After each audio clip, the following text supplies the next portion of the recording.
Hello and welcome to online school India for library science. एक बार फिर से आप सभी का online school India for library science में जोरदार स्वागत है दोस्तों। मैं आपका दोस्त सुमेर सिंह गचावा, पुस्तकालय अध्यक्ष। आज की इस स्पेशल लाइव क्लास में आप सभी का जोरदार स्वागत है दोस्तों। आने वाले राजस्थान के अंदर सेकंड ग्रेड लाइब्रेरियन हो या थर्ड ग्रेड लाइब्रेरियन हो या संस्कृत विभाग में आने वाले थर्ड ग्रेड लाइब्रेरियन हो, इनकी तैयारी करने वाले तमाम विद्यार्थियों को मेरी तरफ से हार्दिक शुभकामनाएं दोस्तों। जिन्होंने तैयारी शुरू कर दी है उसका बहुत बहुत स्वागत है। जिन्होंने अभी तक तैयारी शुरू नहीं की है, मैं उनसे मेरा व्यक्तिगत सुझाव यही है कि आप अभी से तैयारी करना शुरू कर दीजिए दोस्तों, क्योंकि बाद में आपके लिए जो है रिवीजन और ज़्यादा से ज़्यादा एमसीक्यू निकालने के लिए अच्छा जो है आपके लिए क्या रहेगा दोस्तों, समय मिल जाएगा दोस्तों। थैंक यू वेरी मच, आपका बहुत बहुत धन्यवाद कि आप लोगों ने मुझे इतना प्रेम और स्नेह दिया है दोस्तों। आज हम बात करते हैं दोस्तों राजस्थान के अंदर आने वाली सेकंड ग्रेड और थर्ड ग्रेड लाइब्रेरियन। आज हम लाइब्रेरी साइंस को वास्तव में जो बेसिक चीज़ें होती हैं उसको कैसे सीखा जाए दोस्तों। लाइब्रेरी साइंस के अंदर राजस्थान के अंदर ऐसे बहुत सारे विद्यार्थी हैं जो पहली बार लाइब्रेरी साइंस को पढ़ रहे हैं। उनको पता नहीं होता है कि वास्तव में लाइब्रेरी साइंस को कहाँ से शुरू किया जाता है, लाइब्रेरी साइंस को कैसे पढ़ा जाए। तो आज इस बेसिक क्लास के अंदर हम आपको बताएंगे कि आपको जो है कहाँ से आपको पढ़ना शुरू करना है, कौन सा पार्ट इंपॉर्टेंट है, कौन से पार्ट से ज़्यादा क्वेश्चन आते हैं, ताकि आपको ये आइडिया पता चल जाएगा कि लाइब्रेरी साइंस को कैसे पढ़ा जाता है दोस्तों। ठीक है दोस्तों, थैंक यू वेरी मच, बहुत बहुत धन्यवाद आप सभी का। आइए शुरुआत करते हैं आज की जो हमारी क्लास है। आज की जो इस वीडियो को देखने के बाद अब आपको किसी प्रकार का भविष्य में डाउट या कंफ्यूजन कभी नहीं रहेगा दोस्तों। जो भी विद्यार्थी जो पहली बार देख रहे हैं हमारी इस क्लास को, आप सभी से निवेदन है कि आप हमारा जो है OSI फॉर लाइब्रेरी साइंस का जो ये टेलीग्राम चैनल है, इस टेलीग्राम चैनल से जुड़ जाइए, जिसका लिंक हमने डिस्क्रिप्शन के अंदर दे दिया है। और ये भारत का सबसे बड़ा लाइब्रेरी और इंफॉर्मेशन साइंस का चैनल है। और आपको यहाँ पर हर यूट्यूब की जो जो भी क्लास होगी उसकी PDF आपको इस टेलीग्राम चैनल पर मिल जाएगी दोस्तों। और जो विद्यार्थी Rajasthan second grade third grade की तैयारी करना चाहते हैं उनसे सभी से निवेदन है कि आप ऐप डाउनलोड करके ऐप के अंदर जाकर आप फ्री कंटेंट जरूर देखिए, ताकि आपको पता चल जाएगा कि लाइब्रेरी साइंस को कैसा पढ़ा जाए। और अधिक जानकारी के लिए दिए गए ये मेरे जो पर्सनल व्हाट्सएप नंबर है, आप इस पे आप कभी भी कॉल कर सकते हैं, मैसेज कर सकते हैं। और कोई भी आपको प्रॉब्लम है तो मैं आपसे खुद से मैं बात करूंगा दोस्तों।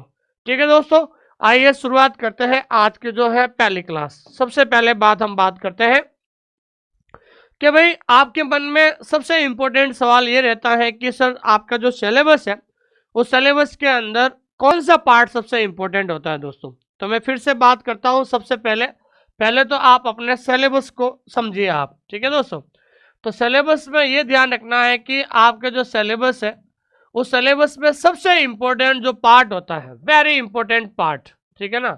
तो वेरी इंपॉर्टेंट पार्ट है, वो वेरी इंपॉर्टेंट पार्ट कौन सा है दोस्तों, दूसरा जो पार्ट है।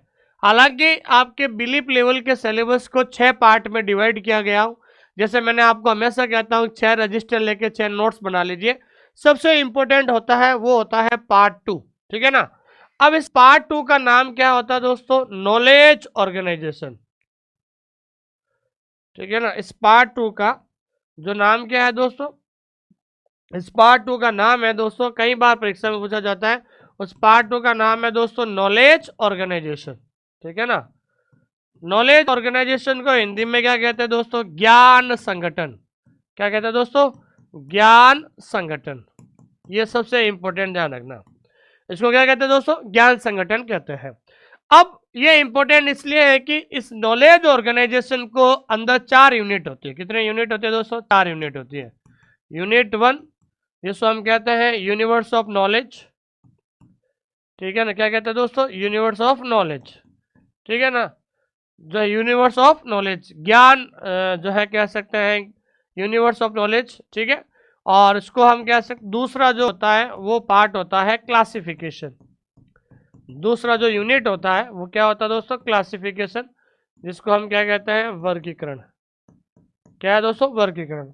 और इसी पार्ट के अंदर तीसरा जो यूनिट होता है, तीसरी यूनिट होती है दोस्तों कैटलॉगिंग। क्या होती है दोस्तों? कैटलॉगिंग होती है, जिसको हिंदी में कहते हैं सूचीकरण। ठीक है ना, क्या कहते हैं दोस्तों? सूचीकरण।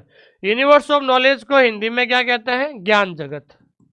क्या कहते हैं दोस्तों? ज्ञान जगत कहते हैं यूनिवर्स ऑफ नॉलेज को। और चौथा जो यूनिट होता है वो होता है आपके सब्जेक्ट क्लासिफिकेशन। ठीक है ना, सब्जेक्ट क्लासिफिकेशन। ठीक है ना, विषय वर्गीकरण भी कह सकते हैं। इसमें सब्जेक्ट हेडिंग वाले भी आते हैं, वो भी टॉपिक आते हैं इसके अंदर। ठीक है ना, तो सबसे पहले तो आपको ये ध्यान होना चाहिए कि आपके सिलेबस का सबसे इंपॉर्टेंट जो टॉपिक होता है वो होता है आपका दूसरा पार्ट। ठीक है ना, मैं सभी से यही कहना चाहता हूँ कि सेकंड पार्ट जो है अच्छा सा कर लीजिए, क्योंकि इसके अंदर जो प्रैक्टिकल वाले दो टॉपिक होते हैं, प्रैक्टिकल इन द सेंस का मतलब होता है क्लासिफिकेशन जो है और कैटलॉगिंग, क्योंकि ये सभी जो टॉपिक है ये बहुत ज़्यादा इंपॉर्टेंट है आप लोगों के लिए कि वास्तव में क्लासिफिकेशन और कैटलॉगिंग को समझना और उसको याद करना थोड़ा सा नए विद्यार्थियों के लिए बहुत ज़्यादा डिफिकल्ट होता है। लेकिन मैं आपको विश्वास दिलाता हूं कि हमने इतना अच्छा टॉपिक पढ़ाया है ताकि आपको पता चल जाएगा दोस्तों, आपको आराम से समझ में आ जाएगा। तो ये सेकंड जो पार्ट है जिसका नाम है नॉलेज ऑर्गेनाइजेशन, जिसके अंदर 4 यूनिट होते हैं, इसमें सबसे ज़्यादा इंपॉर्टेंट है सेकंड पार्ट। सेकंड पार्ट में ये 4 यूनिट होते हैं, ध्यान रखना। Universe of knowledge, classification, cataloguing और सब्जेक्ट क्लासिफिकेशन। तो 6 पार्ट में से सबसे ज्यादा इंपॉर्टेंट कौन सा है दोस्तों? सेकंड पार्ट ज्यादा इंपॉर्टेंट है दोस्तों। अब सबसे पहले हम बात करते हैं दोस्तों क्लासिफिकेशन। बहुत सारे विद्यार्थी कहते हैं कि सर हम क्लासिफिकेशन को कैसे पढ़े। ठीक है ना, अब क्लासिफिकेशन को अगर हम देखते हैं, ठीक है ना, क्लासिफिकेशन को हिंदी में क्या कहते हैं दोस्तों? वर्गीकरण। क्या सर, आखिरकार सर क्लासिफिकेशन को हम कहाँ से पढ़ना शुरू करें ताकि हमें समझ में आ जाए कि वास्तव में क्लासिफिकेशन हम कैसे सीख सकते हैं? देखिए, सबसे इंपॉर्टेंट क्या होता है कि जो क्लासिफिकेशन को लेकर अगर हम बात करते हैं तो आपके सिलेबस में मेन इंपॉर्टेंट क्या है, मैं बार बार आपको सिलेबस को लेकर इसलिए बता रहा हूं दोस्तों कि आपके जो सिलेबस के अंदर जो है सबसे जो टॉपिक होता है, इंपॉर्टेंट टॉपिक होता है, वो होता है क्लासिफिकेशन स्कीम। क्या होता है दोस्तों? क्लासिफिकेशन स्कीम, जिसे हिंदी में कहते हैं वर्गीकरण पद्धतियां। क्या कहते हैं दोस्तों? वर्गीकरण पद्धतियां। क्या कहते हैं दोस्तों? वर्गीकरण पद्धतियां है। तो जैसे ही आप क्लासिफिकेशन शुरू करोगे तो आपके मन में ये आएगा कि भाई हमारे सिलेबस में कौन कौन सी वर्गीकरण पद्धतियां हैं, वर्गीकरण स्कीम्स हैं, उसके बारे में हम चर्चा करेंगे। और आपके सिलेबस में हमेशा 3 वर्गीकरण पद्धति का सिर्फ केवल क्लासिफिकेशन स्कीम का नाम दिया हुआ होता है। एक तो सीसी दिया हुआ होगा, एक डीडीसी दिया हुआ होगा और एक यूडीसी दिया होगा। केवल सिलेबस में ये 3 नाम ही दिया हुआ होता है, सीसी, डीडीसी और यूडीसी। ठीक है ना, आप कोई भी सिलेबस उठा के देख लो, चाहे second grade, third grade, KVS, NVS, जो भी है सिलेबस उठा के देख लो, लेकिन आपके ध्यान रखना सिलेबस में ये 3 नाम दिए हुए होते हैं। लेकिन ये 3 तो हो गए, लेकिन उसके अलावा 7 और स्कीम्स होती है। तो टोटल आपको ध्यान रखना है कि 10 जो है लाइब्रेरी स्कीम्स होती है। कितनी होती है? 10 वर्गीकरण पद्धतियां होती है। कितनी होती है दोस्तों? 10 वर्गीकरण पद्धतियां होती हैं। ये चीज आपको ध्यान में रखना है। आपके सिलेबस में 3 ही दी हुई होगी, सीसी, डीडीसी और यूडीसी।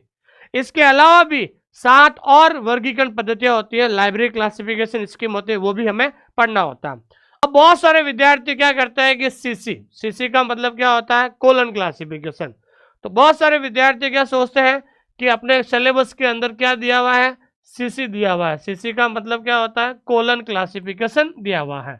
ठीक है ना, तो सिलेबस के अंदर सिर्फ एक ही नाम दिया हुआ होता है, वो नाम दिया हुआ होता है कोलन क्लासिफिकेशन, द्विबंधु वर्गीकरण। इसको हिंदी में क्या कहते हैं दोस्तों? इसको कहते हैं द्विबंधु वर्गीकरण पद्धति। ठीक है, तो सबसे पहले हम बात करते हैं कि द्विबंधु वर्गीकरण पद्धति।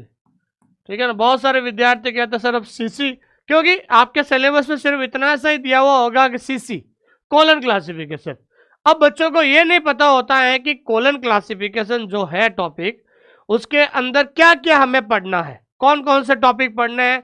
कोलन क्लासिफिकेशन का मतलब होता है स्टूडेंट को ये लगता है कि जो है कि पहला टॉपिक को लगता है कि टॉपिक 1 जो होता है उसको सोचता है कि वो कि 7 एडिशन ऑफ सीसी, उसको लगता है कि जो कोलन क्लासिफिकेशन के जो 7 एडिशन है उसके बारे में ही पढ़ना है और सीसी पूरा हो जाएगा। गलत, ध्यान रखना, ठीक है ना।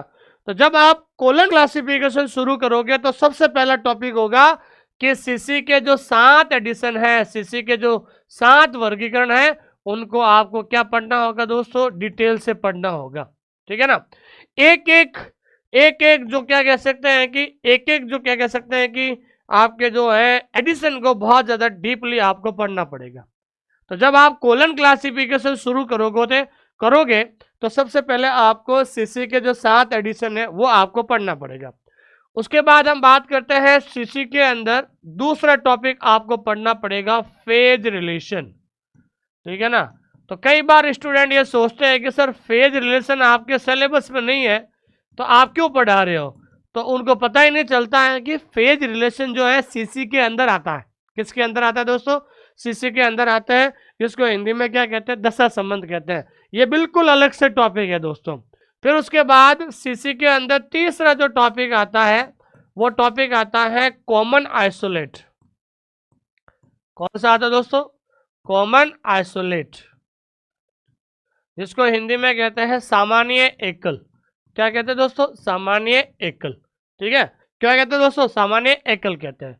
उसके बाद सीसी के अंदर जो टॉपिक आता है आपके practical in classification, practical in classification, practical in classification, जिसको हिंदी में कहते हैं वर्गीकरण में प्रायोगिक, सॉरी वर्गीकरण में प्रायोगिक, practical steps in practical classification, sorry steps in practical classification, मतलब प्रायोगिक वर्गीकरण के सोपान, प्रायोगिक वर्गीकरण के सोपान। ये एक बहुत इंपॉर्टेंट टॉपिक है, यहां से सवाल बनता है, प्रायोगिक वर्गीकरण के सोपान। उसके बाद एक और टॉपिक है सीसी के अंदर, टॉपिक 5 है, उसका नाम है आपके 5 फंडामेंटल कैटेगरी, 5 फंडामेंटल कैटेगरी, ठीक है ना, जिसको हिंदी में कहते हैं 5 मूलभूत श्रेणी। क्या कहते हैं दोस्तों, 5 मूलभूत श्रेणी, ध्यान रखना, ये बहुत इंपॉर्टेंट टॉपिक है और कई बार परीक्षा के अंदर पूछा जाता है, इसलिए आपको ध्यान में रखना है। फिर उसके बाद सीसी के अंदर एक टॉपिक आपको और पढ़ना पड़ता है, छठा टॉपिक, जिसे हिंदी में कहते हैं, इंग्लिश में कहते हैं डिवाइसेस। डिवाइसेस का मतलब क्या होता है, विधियां होता है, ठीक है। उसके बाद सीसी का एक और टॉपिक है, अलग से पढ़ना होगा, वो पढ़ना पड़ेगा आपको फैसेट सीक्वेंस। क्या है दोस्तों, फैसेट सीक्वेंस, जिसको हिंदी में कहते हैं पक्ष अनुक्रम। क्या कहते हैं दोस्तों, पक्ष अनुक्रम कहते हैं। उसके बाद आपको सीसी का एक और टॉपिक है, वो है आपके हेल्पफुल सीक्वेंस, हेल्पफुल सीक्वेंस, जिसको हिंदी में कहते हैं सहायक अनुक्रम। क्या कहते हैं दोस्तों, सहायक अनुक्रम कहते हैं। उसके बाद आपको सीसी के अंदर एक और टॉपिक आता है, वो आता है आपके क्या कह सकते हैं उसको, वो टॉपिक है फैसेट सीक्वेंस हो गया, हेल्पफुल सीक्वेंस हो गया। एक और टॉपिक है जिसके बारे में एक हमेशा सवाल पूछा जाता है, कॉल नंबर, कॉल नंबर, जिसको हिंदी में कहते हैं क्रमांक संख्या। क्या कहते हैं दोस्तों, क्रमांक संख्या। क्या कहते हैं दोस्तों, क्रमांक संख्या कहते हैं। ये चीज आपको ध्यान में रखना है। उसके अलावा एक टॉपिक और है आपके नेमोनिक्स, बहुत बार कई बार पूछा जाता है नेमोनिक्स। नेमोनिक्स का मतलब होता है स्मरणशीलता। क्या है दोस्तों, स्मरणशीलता हो गया, 10 हो गया, 10 हो गया। उसके बाद जो है आपका जो 11वां टॉपिक एक और है, मैं बता देता हूं आपको, ठीक है। हाँ,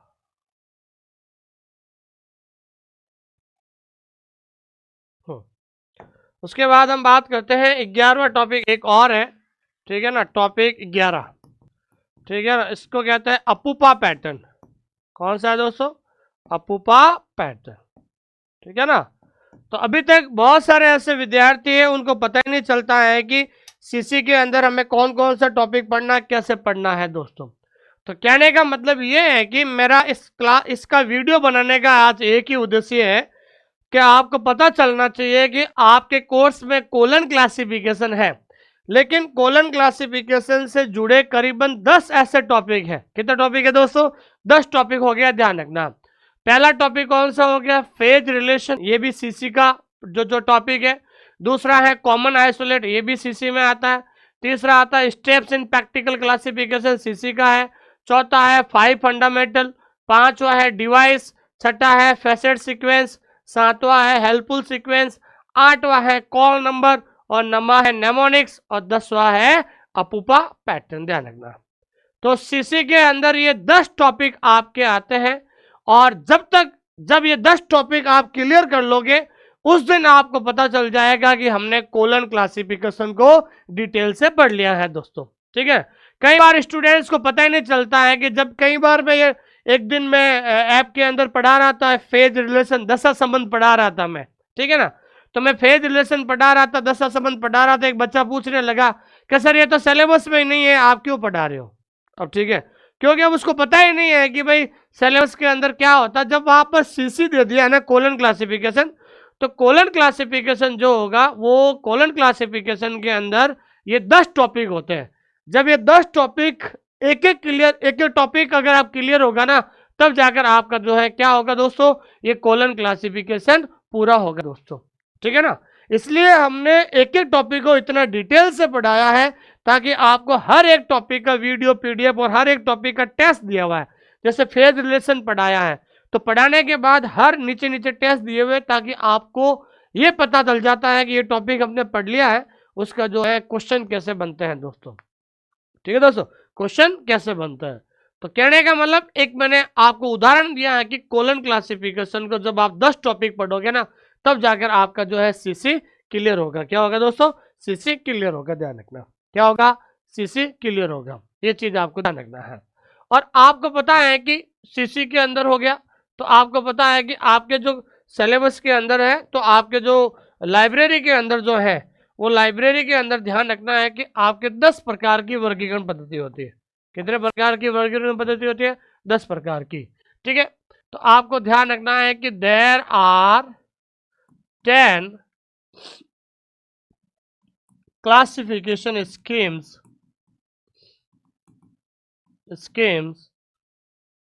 इन लाइब्रेरी। ठीक है ना भाई। तो लाइब्रेरी के अंदर कितनी होती है भाई? 10 प्रकार की वर्गीकरण पद्धति होती है। कितने प्रकार की दोस्तों? 10 वर्गीकरण पद्धतियां, जिसके बारे में आपको जानना बहुत ज़्यादा जरूरी होता है। और ये हमेशा परीक्षा के अंदर पूछा जाता है कि कोई भी वर्गीकरण पद्धति पूछ सकते हैं। अगर हम बात करते हैं तो सबसे पुरानी जो वर्गीकरण होती है वो होती है डीडीसी। ठीक है ना। अब डीडीसी का फुल फॉर्म क्या होता है दोस्तों? डीवे डेसिमल क्लासिफिकेशन। डीवे डेसिमल क्लासिफिकेशन क्या होता है दोस्तों? डीवे डेसिमल क्लासिफिकेशन, जो कब आई थी? 1876 में आई थी। और किसके द्वारा लाया गया था? ये लाया गया था मेल्विन डीवे के द्वारा। किसके द्वारा दोस्तों? मेल्विन डीवे के द्वारा लाया गया था। ठीक है दोस्तों।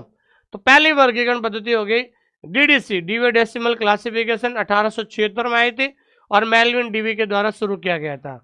उसके बाद आता है ईसी। तो ईसी की फुल फॉर्म क्या होती है दोस्तों? Expensive classification. क्या हो जाएगा दोस्तों? एक्सपेंसिव क्लासिफिकेशन, जो कब आया था? 1891 में आई थी। और किसके द्वारा शुरू की गई थी दोस्तों? सीए कटर के द्वारा। किसके द्वारा दोस्तों? सीए कटर के द्वारा शुरू की गई थी। ठीक है। उसके बाद आता है एलसीसी। एलसीसी क्या हो जाएगा? जिसकी फुल फॉर्म होती है library of Congress classification. Library of Congress library of Congress classification. तो लाइब्रेरी ऑफ कांग्रेस जो क्लासिफिकेशन है, इसको शुरू किया गया था 1904 में। कब शुरू किया गया था दोस्तों? 1904 में जो है इसको शुरू किया गया था। और किसके द्वारा दोस्तों? बाय लाइब्रेरी ऑफ कांग्रेस के द्वारा। किसके द्वारा दोस्तों? लाइब्रेरी ऑफ कांग्रेस के द्वारा शुरू किया गया था। इससे 2 व्यक्ति भी जुड़े हुए हैं, जिसका नाम है सीएम हैंसन। क्या नाम है दोस्तों? CM Hanson. और दूसरा जो क्या नाम है? Charles Martin. कौन है दोस्तों? चार्ल्स मार्टिन है। कौन सा है? चार्ल्स मार्टिन है। ध्यान रखना। तो तो 10 प्रकार की जो वर्गीकरण पद्धतियां आपको पता होना चाहिए। हम अगली क्लास में इसको डिटेल से पढ़ेंगे। मैं इस क्लास के माध्यम से ये बताना चाहता था कि भाई सबसे इंपॉर्टेंट पार्ट कौन सा होता है और वर्गीकरण जो है सीसी को कैसे पढ़ाया जाता है और सीसी के अंदर कौन कौन से टॉपिक अपन को पढ़ेंगे, तब जाकर अपना कॉलम क्लासिफिकेशन पूरा होगा। तो मैं आपको बताना चाहता हूं कि जो 10 वर्गीकरण पद्धतियां हैं, जिसमें पहला डीडीसी है, सबसे पुरानी वर्गीकरण पद्धति है। उसके बाद ईसी जो है 1891 में आई थी, एक्सपेंसिव क्लासिफिकेशन है। फिर है LCC, library of Congress classification, जो कब आई थी, 1904 में आई थी। और इसको किसके द्वारा लाया गया था, लाइब्रेरी ऑफ कांग्रेस के द्वारा। और लाइब्रेरी ऑफ कांग्रेस क्या है पता है आपको, लाइब्रेरी ऑफ कांग्रेस जो है नेशनल लाइब्रेरी है। क्या है दोस्तों, national library of USA. USA की क्या है दोस्तों, राष्ट्रीय पुस्तकालय है, उसके द्वारा इसको डेवलप किया गया था। और डेवलप करने वाले में दो व्यक्ति का नाम है, सीएम हैंसन और चार्ल्स मार्टिन। कौन है दोस्तों, चार्ल्स मार्टिन। सीएम हैंसन और चार्ल्स मार्टिन है दोस्तों। उसके बाद चौथी जो वर्गीकरण पद्धति होती है यूडीसी, ठीक है ना। यूडीसी की फुल फॉर्म क्या होती है दोस्तों, universal decimal classification. Universal decimal classification जो यूडीसी है। अब यूडीसी जो है कब आया था, 1905 में इसका फर्स्ट एडिशन आया था। और इसको डेवलप किसके द्वारा किया गया था दोस्तों, फिट के द्वारा। किसके द्वारा दोस्तों, फिट के द्वारा। और दो व्यक्ति भी जुड़े हुए थे, ध्यान रखना। दो व्यक्ति कौन से दोस्तों, Henri La Fontaine and Paul Otlet. ध्यान रखना, हेनरी लॉ फॉन्टेन और पॉल ऑटलेट दो व्यक्ति है, इन्होंने भी जो है सहयोग किया था। लेकिन परीक्षा में आगे सवाल बनता है कि भाई यूडीसी जो है 1905 में आई, किसके द्वारा लाई गई थी, फिड के द्वारा शुरू किया गया था। अगर फिड की जगह वहां पर व्यक्ति का नाम आ जाए तो वहां पर क्या हो जाएगा, हेनरी लॉ फॉन्टेन हो जाएगा दोस्तों। उसके बाद आता है एससी का मतलब क्या हो जाएगा, सब्जेक्ट क्लासिफिकेशन। क्या हो जाएगा दोस्तों, सब्जेक्ट क्लासिफिकेशन हो जाएगा, ध्यान रखना। तो सब्जेक्ट क्लासिफिकेशन कब आया था, 1906 में। सब्जेक्ट क्लासिफिकेशन कब आया था, 1906 में आया था। और किसके द्वारा शुरू किया गया था दोस्तों, ये जो क्लासिफिकेशन स्कीम है वो जेडी ब्राउन के द्वारा शुरू की गई थी दोस्तों। किसके द्वारा दोस्तों, जेडी ब्राउन के द्वारा शुरू की गई थी। उसके बाद आता है अपने भारत की सीसी की फुल फॉर्म क्या होती है दोस्तों, कॉलन क्लासिफिकेशन। क्या होते हैं दोस्तों, कॉलन क्लासिफिकेशन है, जो कब आई थी, 1933 में। और इसको शुरू किया गया था डॉक्टर एस.आर. रंगनाथन। किसके द्वारा दोस्तों, डॉक्टर एस.आर. रंगनाथन के द्वारा इसको शुरू किया गया था दोस्तों। तो ये आपकी कितनी होगी, 6 होगी वर्गीकरण पद्धति, ठीक है। उसके बाद 7वीं जो वर्गीकरण होती है वो होती है बीसी की फुल फॉर्म क्या होती है दोस्तों, बिब्लियोग्राफिक क्लासिफिकेशन, ठीक है ना। बिब्लियोग्राफिक जो क्लासिफिकेशन है ये कब आई थी दोस्तों, सबको पता है कि 1935 में। कब आई थी दोस्तों, 1935 में। और इसको किसके द्वारा लाया गया था, H.E. ब्लिस के द्वारा लाया गया था। किसके द्वारा लाया गया था दोस्तों, H.E. ब्लिस के द्वारा लाया गया था दोस्तों। तो इस क्लास का मेरा एक ही उद्देश्य था कि आपको, पहली क्लास है, क्योंकि आपके मन में बहुत ज़्यादा कंफ्यूजन होता है कि लोग जब कॉलम क्लासिफिकेशन शुरू करते हैं उनको पता ही नहीं चलता है कि हम कहाँ से पढ़ें। तो सीसी का मतलब ये नहीं है कि आप जो है 7 एडिशन पढ़ लो और उसके बाद जो है वो क्लियर हो जाएगा। सीसी के संबंधित ध्यान रखना है, करीबन जो है 10 ऐसे जो टॉपिक है वो जुड़े हुए हैं। जब तक वो 10 टॉपिक क्लियर नहीं होंगे तब तक जो है सीसी पूरा नहीं होती है। इसलिए अपन को थोड़ा टाइम लगता है डिटेल से पढ़ने का, लेकिन जब कॉन्सेप्ट क्लियर हो जाता है, जैसे आज रिजल्ट आया था यूजीसी नेट का, ऐसे बहुत सारे विद्यार्थी हैं जो हमारे second grade, third grade, KVS, NVS में जुड़े हुए थे बच्चे, और उनका नेट क्लियर हो गया। कारण क्या है, क्योंकि हमने इतना अच्छा कॉन्सेप्ट क्लियर करवाया है कि उनका नेट हो गया, ध्यान रखना, ठीक है ना। तो कहने का मतलब वो, तो मैं ये चाहता हूँ कि आपका जो 6 पार्ट है, यूजीसी नेट में 10 पार्ट आते हैं, मैंने आपको 6 पार्ट आपको करवाए हैं। तो 6 पार्ट के अंदर इतना अच्छा कॉन्सेप्ट क्लियर हो गया कि हमारे यहाँ से करीबन यहाँ से 100 के आसपास लोगों का कॉन्सेप्ट क्लियर होने की वजह से उसका नेट भी क्लियर हो गया दोस्तों, ठीक है ना दोस्तों। ये चीज़ आपको ध्यान रखना है। फिर 8वां है दोस्तों LBC। LBC की फुल फॉर्म होती है library bibliographical. Library bibliographical classification. ठीक है दोस्तों, लाइब्रेरी बिब्लियोग्राफिकल क्लासिफिकेशन है। ये ध्यान रखना एक रशियन क्लासिफिकेशन है। इट इज ए रशियन, रूस की वर्गीकरण पद्धति है। It is a Russian classification scheme. ये एक रशिया की वर्गीकरण पद्धति है और इसको लाया गया था 1959 में। और किसके द्वारा, ध्यान रखना, state Lenin library, Lenin state library, sorry, इसको डेवलप किया गया था। रशिया की जो एक लाइब्रेरी है, ठीक है ना, जिसका नाम है लेनिन स्टेट लाइब्रेरी। तो लेनिन स्टेट लाइब्रेरी के द्वारा इसको डेवलप किया गया था, जो कहाँ पर है दोस्तों, मॉस्को के अंदर है। कहाँ पर है दोस्तों, मॉस्को के अंदर है दोस्तों। ये चीज आपको ध्यान रखना है। तो लाइब्रेरी बिब्लियोग्राफिकल क्लासिफिकेशन जो 1959 में ये रशिया के द्वारा लाई गई थी दोस्तों, ये चीज आपको ध्यान में रखना है। उसके बाद आती है RIC। RIC का मतलब क्या हो गया, Riders international classification. Riders international classification.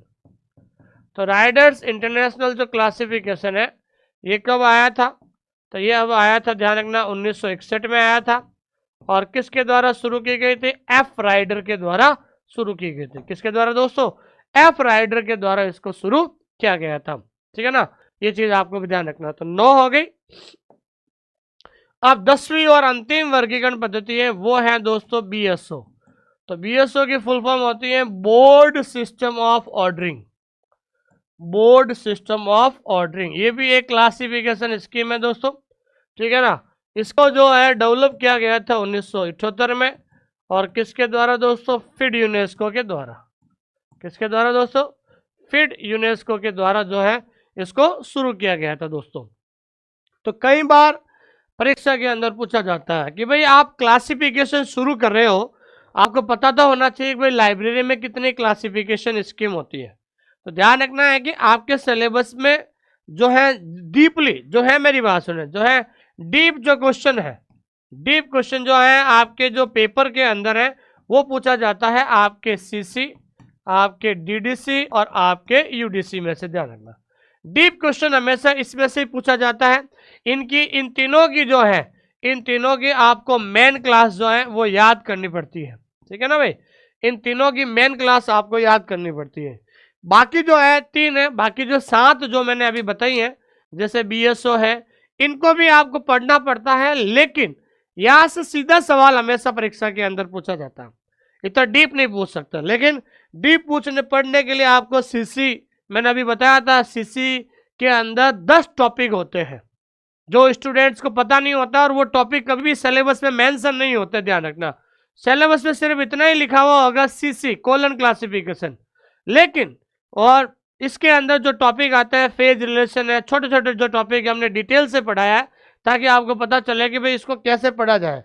हर टॉपिक के पीछे क्वेश्चन दिए ताकि आपको पता चले। DDC और UDC, और इन तीनों की आपको मेन क्लास आपको क्या करनी है दोस्तों, याद करनी पड़ती है, ताकि आपका जो है कॉन्सेप्ट क्लियर हो जाए दोस्तों। ठीक है ना, तो मेरे कहने का मतलब ये है कि इसलिए मैं बार बार ये कहता हूँ कि बिलीफ लेवल का जो हमारा सिलेबस है उसको 6 भागों में बांटा गया। 6 रजिस्टर अगर आप मेंटेन करते हो तो आपको ये सारा कॉन्सेप्ट आपको क्लियर हो जाता है। ठीक है, तो आज हमारा जो डे 1 है, इस डे 1 के अंदर हम आपको बहुत सारे बच्चे जो नए विद्यार्थी हैं, जो पहली बार लाइब्रेरी साइंस के अंदर जुड़ रहे हैं, तो वो कह रहे हैं सर कौन सा पार्ट हम शुरू करें। तो मैंने उनको कहा कि आप पहले सेकंड पार्ट पढ़ना शुरू कीजिए, क्योंकि सेकंड पार्ट जो है ये एक जो 2 क्लास होती है ना, क्लासिफिकेशन और जो है क्या बोलते हैं, कैटलॉगिंग, ये क्या है, प्रैक्टिकल क्लासिफिकेशन, प्रैक्टिकल क्लास के रूप में आती है दोस्तों। ठीक है ना, प्रैक्टिकल क्लास के रूप में आती है। तो यहाँ से क्या है कि कंपटीशन एग्जाम में बहुत ज़्यादा सवाल पूछा जाता है, इसलिए बहुत सारे विद्यार्थी कंफ्यूज हो जाते हैं। तो और बहुत सारे विद्यार्थी ये भी पूछ रहे थे कि सर क्लासिफिकेशन स्कीम में सबसे ज़्यादा इंपॉर्टेंट क्या है। तो ये आपके सिलेबस के अंदर जो है 3 ही दी हुई होती है। ठीक है ना, सिलेबस में 3 ही दी हुई होती है, उसको डिटेल से पढ़ना होता है। बाकी जो 7 है उनको भी पढ़ना होता है, क्योंकि वहां से भी सवाल हमेशा परीक्षा के अंदर पूछा जाता है। और जो विद्यार्थी कोलन क्लासिफिकेशन पढ़ रहा है, तो आज इस क्लास के माध्यम से ये पता चल गया कि कोलन क्लासिफिकेशन का मतलब ये नहीं है कि सीसी के 7 एडिशन हमने पढ़ लिए और हमारा सीसी पूरा हो गया। अब कोलन क्लासिफिकेशन का मतलब ये होता है कि आपको छोटे मोटे 10 टॉपिक हैं, इन एक एक टॉपिक को डिटेल से आपको पढ़ना होगा, तब जाकर आपका ये कोलन क्लासिफिकेशन क्लियर होगा। हमने एक एक टॉपिक को डिटेल से पढ़ाया है, हर एक टॉपिक के पीछे क्वेश्चंस दिए हैं ताकि आपका कॉन्सेप्ट क्लियर हो जाता है दोस्तों। तो जब आप एक बार कॉन्सेप्ट क्लियर हो जाएगा, बार बार 2-4 बार रिवीजन करोगे, इस तरीके से आपका कॉन्सेप्ट क्लियर हो जाएगा दोस्तों। ठीक है दोस्तों, तो आज हमने बताया आपको कि भाई कोलन क्लासिफिकेशन में कौन कौन से टॉपिक होते हैं, इनको डिटेल से पढ़ोगे तब सीसी होगा। और आपके जो लाइब्रेरी सिलेबस के अंदर भले ही वो सिलेबस में 3 टॉपिक दिए हुए सीसी, डीडीसी और यूडीसी है, उसके अलावा भी जो ये वर्गीकरण पद्धतियां हैं उसके बारे में आपको डिटेल से जानकारी होनी चाहिए, क्योंकि आजकल डायरेक्ट सवाल इनसे भी पूछा जाता है। तो आज मैंने इस क्लास के अंदर आज समझ लीजिए एक तरह से इंट्रोडक्शन क्लास है, ताकि आपको पता चले कि भाई आपका जो माइंड में जिस प्रकार से डाउट और कंफ्यूजन चल रहा है उसके बारे में मैंने बताया है आपको।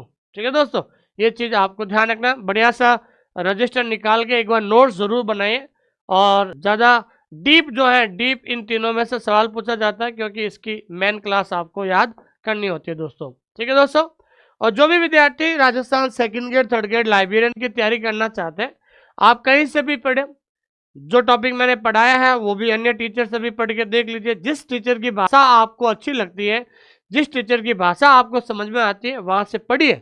लेकिन कोर्स लेने से पहले ध्यान रखना है, कोई भी टीचर का ऐप के अंदर जाकर आप फ्री कंटेंट जरूर देखें। इससे आपके अंदर जो है बार्गेनिंग की जो है एक क्या कह सकते हैं कि हैबिट डेवलप होगी, कि वास्तव में जो हम पढ़ रहे हैं वो ऐप के अंदर जाके देखो, आपको कंटेंट से पता चलेगा कि वास्तव में आपका क्या जो है कौन अच्छा कंटेंट देता है। और अगर कंटेंट पसंद आता है तो बिल्कुल आप हमारे ऐप से जुड़िए, और अधिक जानकारी के लिए इस नंबर पे कभी भी कॉल कर सकते हैं दोस्तों। और जो विद्यार्थी जिन्होंने अभी हमारे जो वॉल्यूम 1 है, जिन्होंने वॉल्यूम 1 नहीं मंगाई है, वो दिए गए व्हाट्सएप नंबर पे आप मैसेज कर दीजिए, हम एक लिंक प्रोवाइड करवा देंगे। इसके अंदर सबसे बड़ी बात है कि 10 ओल्ड पेपर्स है। कितने पुराने पेपर है दोस्तों? 10 पुराने पेपर है, 10 पुराने पेपर है इसके अंदर। और सबसे बड़ी बात है कि इसके अंदर जितने भी 10 पुराने पेपर है वो क्या है दोस्तों? बायलिंगुअल है। बायलिंगुअल का मतलब हर कोई क्वेश्चन हिंदी और इंग्लिश दोनों भाषाओं में है, ताकि आपको समझने में जो है प्रॉब्लम नहीं रहेगी। और आप वॉल्यूम 1, हमारी जो किताब है वॉल्यूम 1, आप लोगों ने इतना प्रेम और स्नेह दिया है कि कश्मीर से लगाकर कन्याकुमारी तक बच्चों ने इस किताब को अपने घर बैठे मंगवाया है। तो उसकी खुशी में हम बहुत जल्द सेकंड वॉल्यूम लेकर आ रहे हैं। सेकंड वॉल्यूम में इस बार हमने 13 ओल्ड पेपर दिए हैं। ठीक है ना, इस बार हमने 13 ओल्ड पेपर दिए हैं। ये भी आपके क्या है दोस्तों? बायलिंगुअल होगा। बायलिंगुअल का मतलब हर कोई क्वेश्चन और ऑप्शन, हर क्वेश्चन और ऑप्शन हिंदी इंग्लिश में होगा। और सबसे बड़ी बात है कि इसको हम प्रैक्टिस सेट के रूप में बना दिया है, ताकि हर एक जो पेज के नीचे जो आंसर है वो आंसर हमने पेज के नीचे ही दे दिया, ताकि आपको पीछे जाकर देखने की जरूरत नहीं रहेगी। और सबसे इम्पोर्टेंट बात यह है कि हमने इसके अंदर ऑथेंटिक आंसर देने की कोशिश की है, ताकि आपको किसी प्रकार का कंफ्यूजन नहीं होगा। और सबसे बड़ी बात है कि इस किताब का जो लाइव सॉल्यूशन है, लाइव सॉल्यूशन हम जो है बहुत जल्द ऐप के अंदर करवाएंगे। किसके अंदर कराएंगे दोस्तों? ऐप और यूट्यूब दोनों के ऊपर करवाएंगे। इस बार जो लाइव सॉल्यूशन हम ऐप में भी कराएंगे और यूट्यूब दोनों पे करवाएंगे। इसके अंदर बहुत सारे कुछ इंपॉर्टेंट पेपर है, ठीक है ना। और जैसे ये लॉन्च होगी हमारी किताब लॉन्च हो जाएगी आपके 26 जनवरी के बाद। 26 जनवरी के बाद आप ऑनलाइन ऑफलाइन कहीं से भी आप प्राप्त कर सकते हैं, ये आपको जानकारी हम दे देंगे दोस्तों। ठीक है, और पिछली बार हमने राजस्थान थर्ड ग्रेड का बैच शुरू किया था, उसमें हमारे जो टॉपर थी पूरे राजस्थान के अंदर, इन्होंने सबसे बड़ी बात क्या है दोस्तों, पूरे राजस्थान के अंदर इन्होंने 3rd रैंक प्राप्त की थी। कितनी रैंक प्राप्त की थी दोस्तों? 3rd रैंक इन्होंने प्राप्त की थी पूरे राजस्थान के अंदर। और पिछली बार हमारे राजस्थान से 120 प्लस बच्चों का हमारे ऑनलाइन स्कूल इंडिया से शानदार सिलेक्शन हुआ है। और आज यूजीसी नेट का रिजल्ट आया है, करीबन जो है 100 के आसपास बच्चों का जो है सिलेक्शन हुआ है। इसका भी हम जल्द हम आपका एक वीडियो बनाकर हम बताएंगे, क्योंकि हमने इतना अच्छा कॉन्सेप्ट क्लियर किया है कि उनका नेट भी हो गया इस बार, ध्यान रखना। ठीक है दोस्तों। और सबसे बड़ी बात है कि जो भी विद्यार्थी राजस्थान की तैयारी करना चाहते हैं, तो हमने ध्यान रखना है कि एक ही कोर्स में, सबसे बड़ी बात है कि एक ही कोर्स में second grade plus third grade हमने दोनों दे दिया है दोस्तों, कॉम्बो दे दिया है आपको। ठीक है ना, कॉम्बो हमने दे दिया, सेकेंड ग्रेड थर्ड ग्रेड दोनों दे दिया है। इसके अंदर हम पेपर 1 पेपर 2, ठीक है ना, ये सारी चीजें हमने दे दी है दोस्तों, ये चीज आपको ध्यान में रखना है। तो मेरे कहने का मतलब है कि आप आराम से तैयारी कीजिए, क्योंकि आज इस क्लास के माध्यम से मेरा एक ही मकसद था कि बहुत सारे जो नए नए बच्चे जो लाइब्रेरी साइंस में आ रहे हैं, उनको ये नहीं पता चलता है कि हम कहाँ से पढ़े, कैसे पढ़े। तो इसलिए इस वीडियो के माध्यम से हमने आपको बताया है कि इस तरीके से अगर आप पढ़ोगे तो लाइब्रेरी साइंस आपको बहुत जल्द समझ में आ जाएगी दोस्तों। थैंक यू वेरी मच, बहुत बहुत धन्यवाद आप सभी का, थैंक यू।